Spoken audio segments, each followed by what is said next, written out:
pembelajaran menjas pada saat pandemi seperti ini.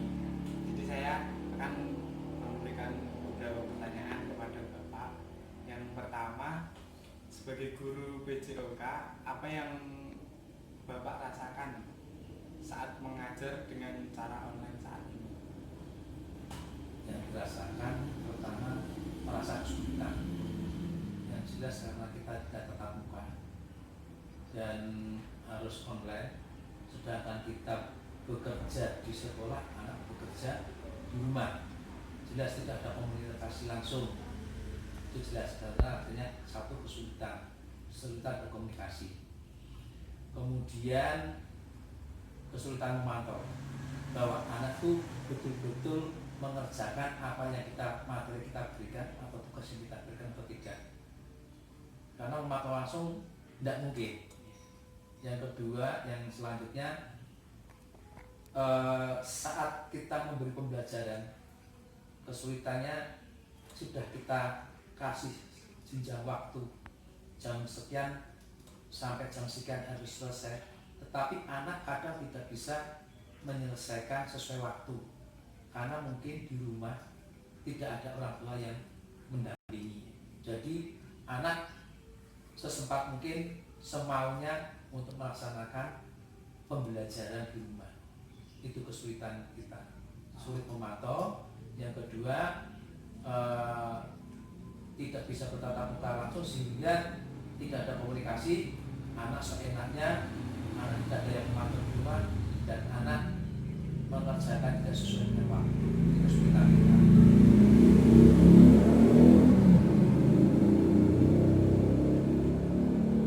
Yang kedua, bagaimana pelaksanaan belajar mengajar saat pandemi seperti ini? Apakah berjalan dengan lancar atau tidak? Pelaksanaan di sekolah kami, yang ini sekolah Santri Tentang, itu kita jelas belajar jarak jauh yang selama ini menggunakan proses Google Classroom. Justru tadi pertanyaannya kesulitan. Iya.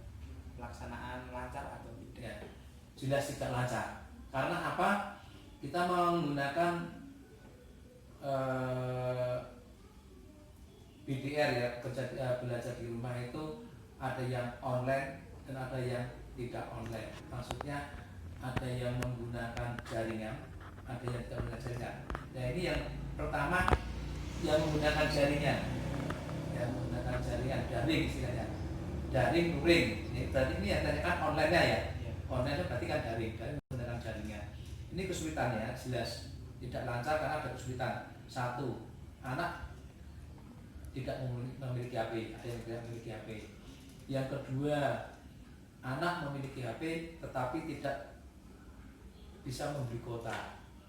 Nah, yang ketiga punya HP, punya kuota tetapi sinyal di rumah tidak ada. Nah ini yang kesulitan untuk online, sehingga yang kita istilahkan tempat kita adalah daring. Yang daring dengan HP, kita biasa ketika tentang menggunakan Google Classroom, ya kesulitannya di situ. Nah, untuk mengatasi kesulitan, maka kita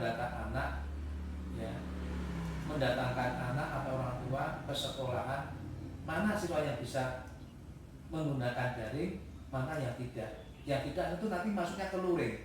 Itu, ya. Mungkin nanti ada jawaban yang itu nanti mungkin ada dari pertanyaan itu ya. Yang jelas banyak kesulitannya daripada kemudahannya. Karena usia anak SMP, satu rasa tanggung jawabnya juga belum ada. Yang paling kesulitan itu yaitu tadi masalah sinyal, masalah tidak punya HP, ya, itu kesulitannya. Yang ketiga, menurut Bapak, dengan pembelajaran online ini lebih efektif dilaksanakan atau tidak? Jelas tidak efektif. Ya tadi kan satu, seperti yang saya sampaikan tadi, tidak efektifnya tidak ada komunikasi langsung. Ya, tidak ada komunikasi langsung.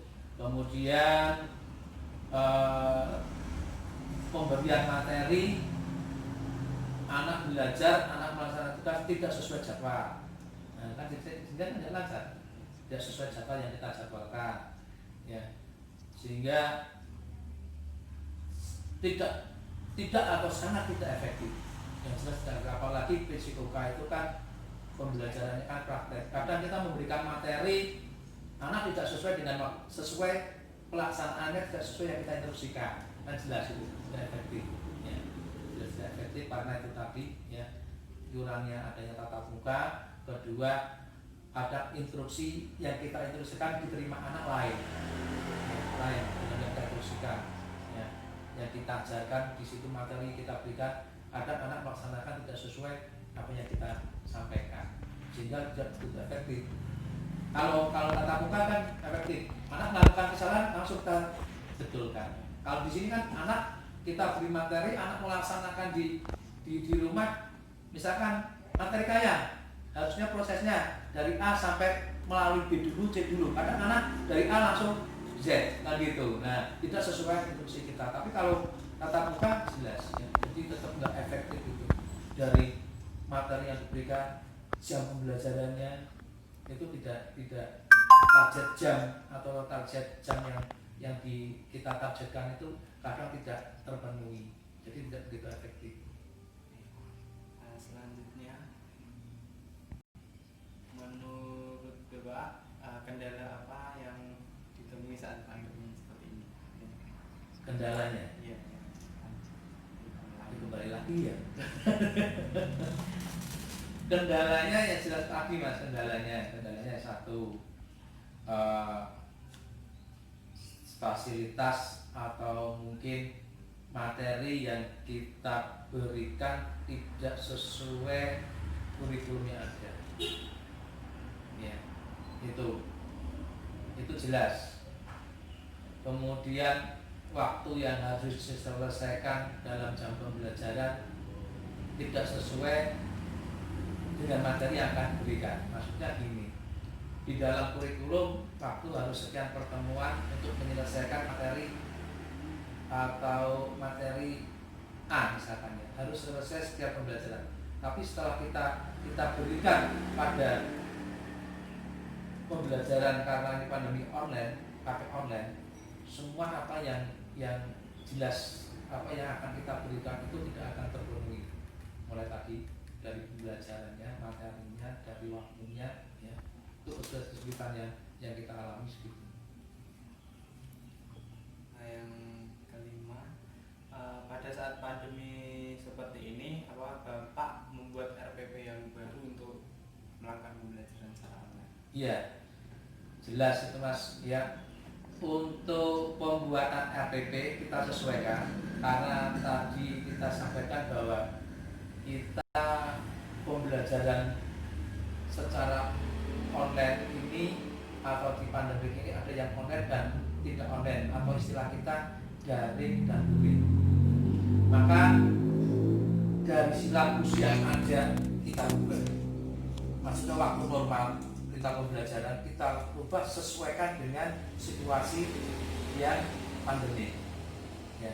Karena tadi, ya, tidak bisa sesuai waktunya. Nah, kita harus membuat RPP-nya sesuai RPP yang disesuaikan dengan kondisi pandemi. Jadi tadi kan ada kita pakai daring, anak yang bisa menggunakan HP dan lain sebagainya, maka kita membuat RPP untuk anak daring. Anak-anak yang satu kelompok anak yang tidak bisa menggunakan daring, maka kita menggunakan luring. Kita juga harus membuat RPP luring. Jadi setiap kita mengajar dalam situasi semacam ini, kita mengajar satu materi dalam satu kelas, kita membuat RPP-nya dua, mas. Satu RPP daring, satu RPP luring, ya. Sebelum ini kita mengubah silabus dulu. Silabus kita rubah, kita rancang dari yang waktu normal, kita ubah silabus untuk menghadapi pandemi. Dari silabus itu kita buat RPP, kita sesuaikan tadi materinya daring bagi yang punya HP dan bisa digunakan, luring bagi yang tidak. Ya, ini kita membuat RPP dua, ya. Jadi RPP 2 banyak perubahan, mulai dari materinya tidak semua yang digunakan, tidak disampaikan semua, hanya batas-batas yang terpenting. Waktu juga dikurangi, ya, dari maupun diri. Tetap kita membuat RPP, justru RPP-nya membuat 2. Kalau biasanya kan 1, RPP 1, kita membuat RPP 2, daring dan luring. Ya, selanjutnya menurut Bapak pembelajaran praktek apakah tetap akan dilaksanakan? Kita untuk praktek, walaupun kemarin kita harus anak belajar di rumah, kita bekerja di sekolah, itu tetap praktek harus dilaksanakan dengan cara kita memberi materi, menginstruksikan melalui alat bagian alat HP itu bagi anak yang daring dan luring bagi anak yang luring, itu kita beri materi, anak melaksanakan di rumah. Ya. Kemarin harus tetap harus ada praktek. Karena memang olahraga itu kan sekian persen, sebagian besar persen kan harus ada praktek. Makanya harus tetap dilaksanakan. Cuma tadi disesuaikan waktu, tempat, sehingga kira-kira materi apa yang bisa dilaksanakan oleh anak di rumah, ya. Jadi itu materinya yang disesuaikan, tetapi tetap praktik tetap harus ada. Ya, jika di daerah Bapak sekolah mengajar itu zona hijau, Iya. apakah pembelajaran tatap muka bisa dilaksanakan? Ya, kita mengikuti aturan dari Dinas Pendidikan. Kemarin di sekolah kita SMP 3 Tuntang sekitarnya kebetulan zona hijau, ya. Kita sudah diizinkan untuk saat ini, diizinkan untuk tatap muka, kemarin kita izin, ya. Dan di dalam tatap muka kita diizinkan, cuma dibatasi jumlah siswa yang masuk dan waktu. Jumlah siswa yang masuk dibatasi. Kalau di tempat kita hari Senin, hari Selasa kelas 9, Rabu, Kamis kelas 8, Jumat, Sabtu kelas 7. Ini berlaku mulai besok. Iya, baru besok ya. Tapi selama ini kita mengikuti aturan pemerintah. Kita inginnya kita tatap muka kemarin. Tetapi karena belum dapat izin, kita masih online. Mulai minggu depan, mulai besok, hari Senin besok itu kita sudah mulai pembelajaran tatap muka, cuma diatur waktunya tidak begitu banyak. Ya, sesuai kalau kita mengajar kan selama ini PJOK kan 3 kali pertemuan, berarti 3 kali 40 menit. Kalau sekarang kita hanya dikasih waktu 2 kali 30 menit. Tetap nanti kita pembelajaran PJOK tetap dilaksanakan dengan tidak meninggalkan protokol kesehatan. Jadwal yang dikurangi, dan nanti saat pelaksanaan di lapangan saya juga gitu, ada jaga jarak, dan materi yang saya berikan tidak menggunakan alat yang bergantian.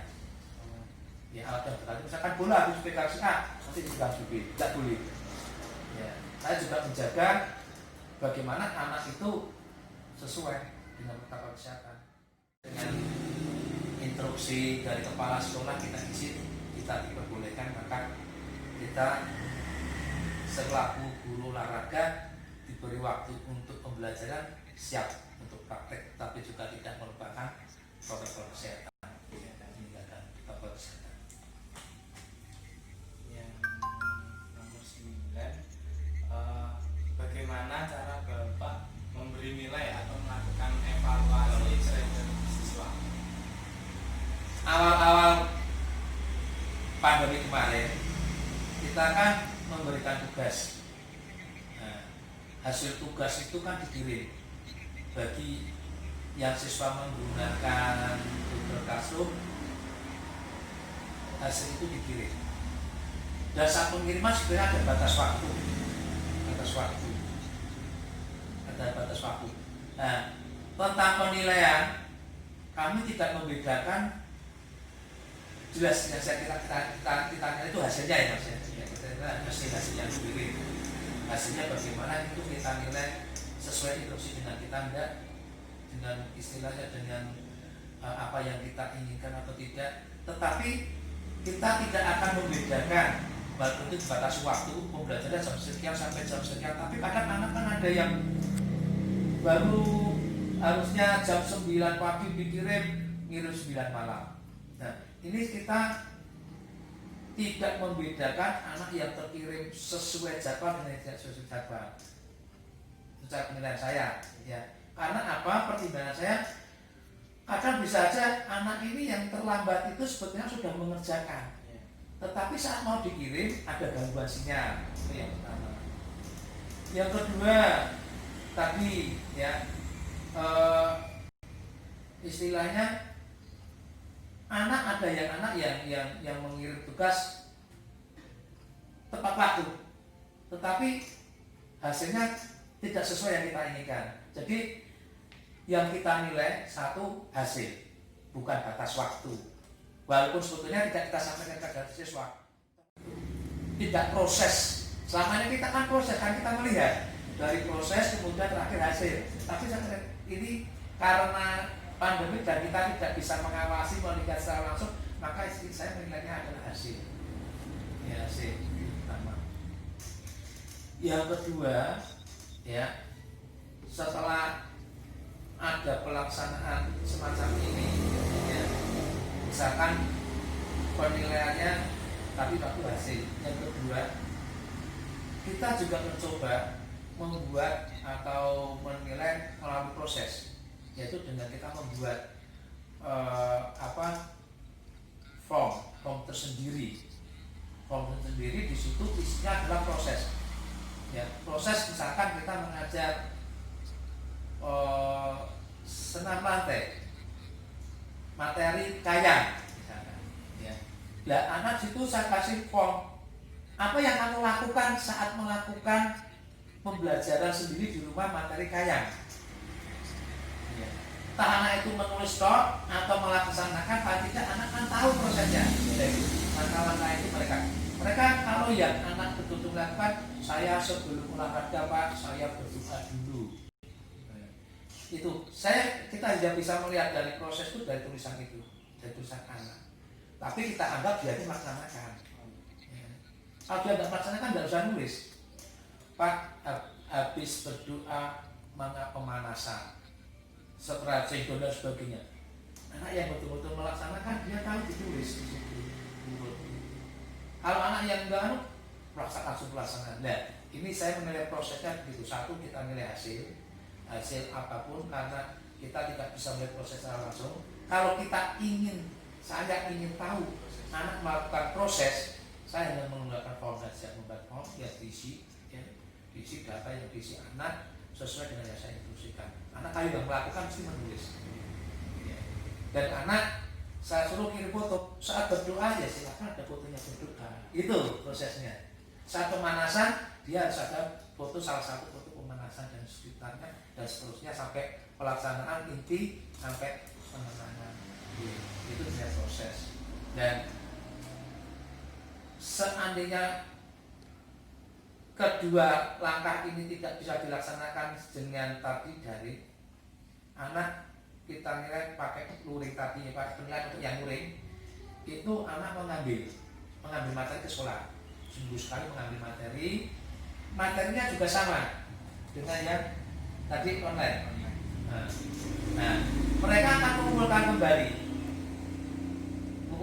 Nah, saat mengumpulkan ke sekolahan yang luring, ini kesempatan saya untuk menilai dan mengamati anak. Ini penilaian saya yang luring. Kalau yang daring kita hanya dari data ya. Tapi kalau luring ini kita bisa menilai anak saat anak mengembalikan tugas ke saya. Terakhir, menurut Bapak, rencana ke depan terhadap pembelajaran selama pandemi ini bagaimana? Rencana di SMP 36 itu menginginkan rencananya itu semua tatap muka. Maksudnya semua tatap muka itu kita atur jadwal, tapi seperti yang di depan tadi tidak melupakan protokol kesehatan. Kalau mulai yang minggu ini, besok itu mulai besok itu kan baru setiap kelas hanya 1 minggu masuk 2 kali, 2 hari, sehingga tatap muka hanya beberapa mata pelajaran yang bisa terpenuhi. Seperti mata pelajaran yang lainnya termasuk olahraga di tempat kita, hanya saya diberi ketemu dengan anak dalam satu kelas itu hanya 3 minggu sekali. Nah, rencana ke depan kalau bisa kita rencana ke depan itu bisa sama antara mapel yang satu dengan yang mapel yang lain, bisa ketemu masing-masing setiap minggu, satu kelas itu setiap minggu sekali ya. Jadi itu rencananya demikian. Untuk sementara besok berjalan sambil lihat situasi dan kondisi COVID dan juga izin dari dinas. Rencana kita itu dari tatap muka yang selama ini nanti dalam pelaksanaan minggu ini itu kita ketemu satu kelas setiap 3 minggu sekali, akan menjadi setiap minggu. Itu rencana ke depan demikian, sehingga seperti normal, cuma waktu mungkin dibatasi. Itu rencana setiap mapel bisa ketemu dengan kelas itu sesuai dengan paling tidak seminggu sekali. Itu rencana demikian, dengan konsekuensi mengurangi jamnya tidak sesuai dengan jam pembelajaran sebelumnya. Sementara berjalan dulu, kita ketemu khususnya untuk olahraga 3 minggu sekali, dan satu kelas itu saya hanya ketemu 3 minggu sekali tatap muka. Nah, selain tatap muka kita masih menggunakan daring. Jadi 2 minggu olahraga daring, 1 minggu tatap muka. Nah, besok diharapkan ke depan kita bisa tatap muka seminggu sekali. Rencananya demikian. Dengan tadi tidak merupakan protokol kesehatan, mungkin selama ini hanya dibagi hari ya. Kalau bisa hanya dibagi jam. Misalkan kelas 7 jam sekian sampai sekian. Habis itu besok jam kelas 8, tapi aku masuk terus. Kalau ini kan enggak, tapi kan dibagi Senin Selasa kelas 9, Rabu Kamis kelas 8, Jumat Sabtu kelas 7. Kita mengharapkan ke depan itu tadi, kalau bisa semua nanti bisa tatap muka dalam 1 minggu dan kelas.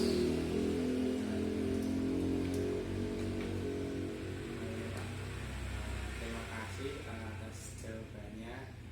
Juga terima kasih juga sudah meluangkan waktu untuk wawancara siang hari ini. Ya, sama-sama Mas ya. Selamat belajar, sukses semoga.